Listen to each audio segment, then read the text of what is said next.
జనవరి 26 ఒక ప్రమాణ దినం.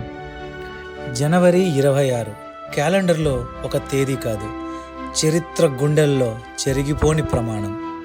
స్వేచ్ఛ వచ్చింది అని సంబరపడ్డాం, కానీ సంపూర్ణత రాలేదు ఆ రోజే.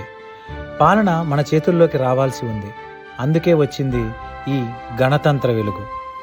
రాజుల పాలనకు ముగింపు పలికి బ్రిటిష్ బానిసత్వ పాలనకు తెర దించేసిన రోజు, ప్రజల చేతుల్లో అధికారాన్ని పెట్టిన రోజు, చట్టం కన్నా ఎవరు గొప్ప కాదని ప్రపంచానికి చెప్పిన రోజు, రక్తం చిందిన రహదారులపై త్యాగం వేసిన పునాదుల మీద న్యాయం, స్వేచ్ఛ, సమానత్వం, సోదరత్వం అనే 4 స్తంభాలు నిలబెట్టిన రోజు.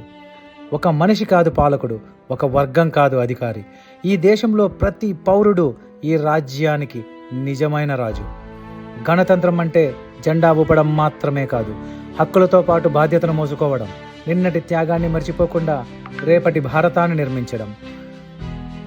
అమ్మ ఒడిలో నేర్చుకున్న తొలి మాట దేశం, గుండెల్లో మోగే తొలి నినాదం జై హింద్.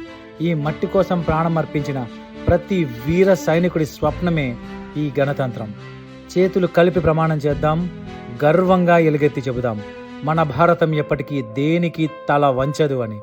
మన మువ్వన్నెల జెండా రెపరెపల పొగరుని ఎన్నటికీ తగ్గకుండా అంతే గర్వంగా మన ఊపిరిగా మలుచుకొని మరీ కాపాడుకుంటామని.